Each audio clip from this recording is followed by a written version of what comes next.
नमस्कार. दीपाली जोशी या यूट्यूब चॅनलवर आपणा सर्वांचं मनापासून स्वागत. माझ्या मागच्या एपिसोडला जो साहिरजी लुधियानवी यांच्यावर होता, त्याला आपण सर्वांनी जो उत्स्फूर्त प्रतिसाद दिलात त्याबद्दल मी आपणा सर्वांची मनापासून आभारी आहे. आता आजच्या कार्यक्रमाकडे वळूया. आजच्या कार्यक्रमाचा विषय आहे तीची पुढची गोष्ट. आपल्याला सर्वांना माहिती आहे की या महिन्याच्या 8 तारखेला आपण आंतरराष्ट्रीय महिला दिवस साजरा करणार आहोत. आता ह्या टीच्या पुढच्या गोष्टीमधली जी टी आहे ती सर्व समावेशक, सर्वत्र वावरणारी, तुमच्या आमच्यात असणारी ती एक सामान्य स्त्री आहे. ही टी एकेकाळी अतिशय बंधनांमध्ये अडकलेली होती, अशिक्षित होती, पारतंत्र्यात राहत होती. तिला जीवनाचं एवढं भान नव्हतं, विश्वाची तिला जाणीव नव्हती. पण या तिला एके दिवस शिक्षणाची संधी मिळाली. तिने शिक्षण घेतलं. जीवनाची नवी नवी दालनं तिच्यासाठी उघडली गेली आणि मग हळूहळू तिला स्वतःचं जगण्याचं, आयुष्याचं आणि ह्या अवघ्या विश्वाचं भान मिळालं. ती नव्या मिळालेल्या ज्ञानामुळे समृद्ध झाली आणि मग हळूहळू तिला संधी मिळत गेली. एकेकाळी घराच्या चौकटीमध्ये बंदिस्त असणारी स्त्री जेव्हा बाहेर पडली तेव्हा तिने अवघ्या विश्वालाच स्वतःचं घर बनवलं. स्त्रियांच्या आजपर्यंतच्या वाटचालीचा आपण थोडासा जरी आढावा घेतला तरी सहज आपल्याला लक्षात येतं की शिक्षण आणि संधी यांच्या जोरावर स्त्रियांनी अपरिमित अशी प्रगती केलेली आहे. आता जगण्याचं, जीवनाचं कोणतंही दालन असं उरलेलं नाही जिथे स्त्रियांनी स्वतःचं पाऊल टाकलेलं नाही आहे. एकेकाळी फक्त घर, कुटुंब, कुटुंबाच्या गरजा, कुटुंबाचं पालन पोषण याच्यामध्येच मर्यादित असणारी अशी ही स्त्री, म्हणजे अशी ही ती घराच्या बाहेर पडली आणि अवघ्या विश्वालाच तिने स्वतःचं घर बनवलं. आपण स्त्रियांच्या प्रगतीचा जेव्हा आलेख बघतो तेव्हा त्या चढत जाणाऱ्या आलेखाकडे बघून आपली मान अभिमानाने उंचावते, आपलं ऊर भरून येतं. पण तुमच्या एक गोष्ट लक्षात येते आहे का? ह्याच चढत जाणाऱ्या आलेखाच्या खालोखाल आणखीन एक आलेख हा चढत जातो आहे आणि तो आलेख आहे स्त्रियांवर होणाऱ्या नवनवीन अत्याचारांचा, स्त्रियांमध्ये निर्माण होणाऱ्या नवनवीन आजारांचा. तणाव, डायबिटीस, ब्लड प्रेशर, थायरॉइड अशा नवनव्या आजारांशी स्त्रियांना सातत्याने सामोरं जावं लागतं आहे आणि तो आलेखसुद्धा दिवसेंदिवस हा वरती वाढत चाललेला आहे आणि तो आलेख आपल्याला अशा पद्धतीने वाढत जायला नको आहे. आपल्याला स्त्रियांची प्रगती हवी आहे. स्त्रियांचीच का, आपल्याला संपूर्ण समाजाची प्रगती हवी आहे. त्याच्यात स्त्रियांचं योगदान निश्चितच महत्त्वाचं आणि मोठं आहे. पण ते योगदान देत असताना घर, संसार, समाजामधलं तिचं स्थान हे सगळं सांभाळत असताना त्या स्त्रीची कुठेतरी कुचंबणा होते आहे का? ती कुठेतरी गुदमरून जाते आहे का?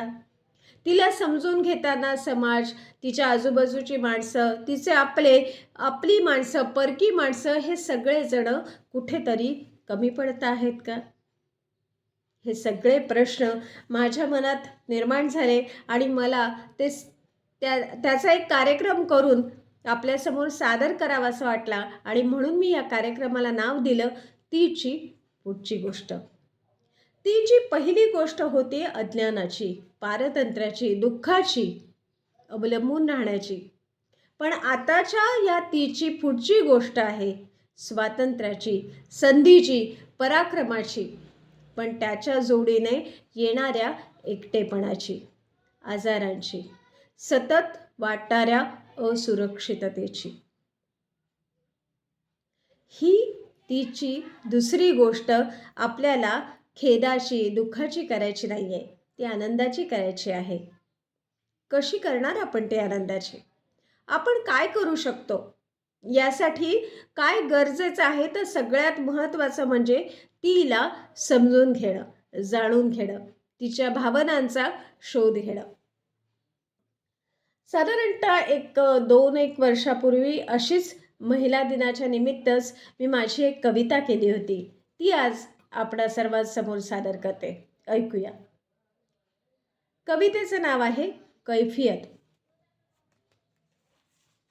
त्यांनी मला दुर्गा म्हटलं. त्यांनी मला दुर्गा म्हटलं. त्यांनी मला काली म्हटलं. लक्ष्मी सरस्वती म्हणत अन्नपूर्णा म्हणून त्यांनी मला डोक्यावर घेतलं. पण मला नाही ग कधीच आठवत त्यांनी मला माणूस म्हटलं. एकदा ते घायाळ झाले. एकदा ते घायाळ झाले. मी आभाळ होऊन त्यांना कुशीत घेतलं. मग पुढे केव्हा तरी एकदा माझंही जरासं भान हल्लं. पण मला नाही ग कुठलं आभाळ गावलं. म्हणून मला नाही ग आठवत त्यांनी मला माणूस म्हटलं. एकदा मी ढाल झाले. एकदा मी ढाल झाले. काय असेल ते येऊन जाऊ दे म्हणाले. मग ते युद्ध आम्ही अटके पार जिंकलं. मग ते युद्ध आम्ही अटके पार जिंकलं. पण मला नाही ग कधी आठवत माझ्यासाठी कधी कोणी ढाल झालं. पण मला नाही ग आठवत माझ्यासाठी कधी कोणी ढाल झालं. माझ्या अंगावर पडलेला वार झेलून माझं युद्ध मला कुणी जिंकवून दिलं. मला नाही ग कधी आठवत त्यांनी मला माणूस म्हटलं. मी वाट बघतच राहिले. मी वाट बघतच राहिले एका छानशा विसाव्याची. क्षणभर निवांत होऊन खांद्यावरचं ओझं खाली ठेवण्याची. मी वाट बघतच राहिले. पण मला नाही ग कधी आठवत त्यांनी मला बस म्हटलं. मला नाही ग कधी आठवत त्यांनी मला बस म्हटलं.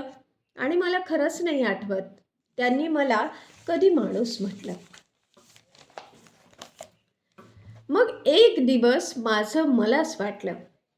मग एक दिवस माझं मलाच वाटलं मी तरी स्वतःला कुठे माणूस म्हटलं. मी कधी स्वतःला आरशात पाहिलं. मी तरी कुठे स्वतःला माणूस म्हटलं. मी तरी कुठे स्वतःला आरशात पाहिलं. मी तर नेहमीच स्वतःला त्यांच्या नजरेतून पाहिलं. स्वतंत्र होता होता त्यांना हवं तसं होण्याचं एक नवीनच पारतंत्र्य मी ओढवून घेतलं.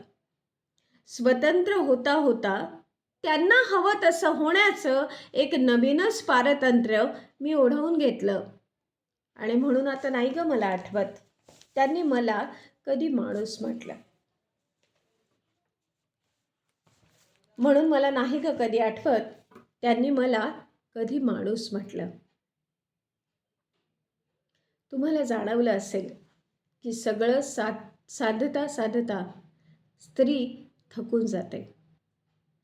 तिला हवा असतो थोडासा निवांतपणा, थोडासा विसावा, जबाबदारीमधून थोड्या वेळची सुटका.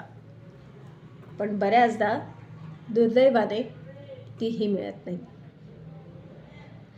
कुणी स्त्रियांच्या आजूबाजूची जी माणसं असतात, घरातली असतील, बाहेरची असतील, ती प्रत्येक वेळेला जाणीवपूर्वकच त्यांच्याकडे दुर्लक्ष करत असतील अशातला भाग नसतो.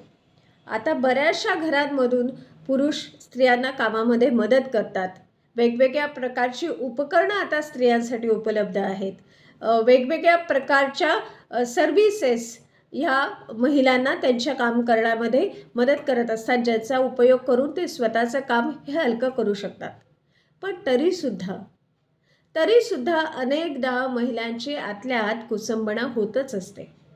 मग ती महिला घरी राहणारी असू देत किंवा अगदी मोठ्या पदावर काम करणारी असू दे किंवा एखादी उद्योजिका असू दे, एखादी कलाकार असू दे, पण कुठे ना कुठे अजूनही महिलांची आतल्या आत कुचंबणा होत असते. आणि ह्या कुचंबणेवर उत्तर किंवा या समस्येवरचं समाधान हेच आहे की आपल्या आजूबाजूच्या माणसांनी आपल्याला मनापासून समजून घेणं आणि आपला आधार बनणं. ह्या व्यतिरिक्त अनेकदा असंही घडतं की स्त्रियांवर वेगवेगळ्या ठिकाणी वेगवेगळ्या प्रकारचे अत्याचार होत असतात. बऱ्याचशा अत्याचारांना वाचा फुटते, पण अनेकदा अनेक पद्धतीने जे अन्याय स्त्रियांवर होतात, ज्या अडचणींना त्यांना सामोरं जावं लागतं, त्याला बऱ्याचदा त्यातला वाचाही फुटत नाही, कुणाला सांगताही येत नाही. पण ती स्त्री आतल्या आत किंवा ती महिला किंवा ती कर्मचारी आतल्या आत ही जळत राहते. अगदी मोठमोठ्या कंपन्यांमधून तिथे विशेष विशेष अशी एक डिपार्टमेंट बनवलेलं असतं, एक विभाग तयार केलेला असतो की जो महिलांच्या तक्रारींवर काम करत असतो. बऱ्याचदा त्या विभागाच्या अधिकारी या महिलाच असतात, पण तरीसुद्धा महिलांना समजून घेतलं जात नाही. कारण प्रत्येक अन्यायाचा काहीतरी पुरावा नसतो. प्रत्येक अन्याय हा सिद्ध करून दाखवता येत नाही. अनेक गोष्टी या फक्त समजून घेण्याने त्या प्रश्नावरचं उत्तर असतात. पण लक्षात कोण घेतं? ना आपटे यांची स्त्रियांच्या जीवनावर, स्त्रियांच्या अतिशय कष्टकारक जीवनावर असलेली अतिशय सुंदर कादंबरी आहे आणि त्या कादंबरीचं नाव आहे पण लक्षात कोण घेतं. आणि ही अतिशय जुनी कादंबरी आहे. स्वातंत्र्यपूर्व काळातली ही कादंबरी आहे. त्यावेळेला त्यांनी स्त्रियांची परिस्थिती त्यामध्ये वर्णन केलेली आहे आणि त्या कादंबरीला नाव दिलेलं आहे पण लक्षात कोण घेतं. पण आज आपल्या जीवनाच्या या इतक्या प्रगत टप्प्यावर सुद्धा आपल्याला महिलांविषयी बोलताना हेच म्हणावं लागतं, पण लक्षात कोण घेतं. मित्र हो, महिला दिन आला म्हणून महिलांच्या वतीने तक्रार करणं, तक्रारीचा सूर आळवणं आणि बघा आम्हाला तर कोणी समजूनच घेत नाही असं म्हणणं हे निश्चितच माझं काम नाही. मला याची पुरेपूर कल्पना आहे की महिलांनी ही प्रगती काही स्वतःच्या एकट्याच्या जोरावर केलेली नाही आहे. अनेक पुरुषांनी त्याला हातभार लावलेला आहे आणि त्यासाठी आम्ही महिला सदैव आपल्या ऋणी आहोत. पण अजूनही आपल्यासमोर खूप प्रश्न उभे आहेत.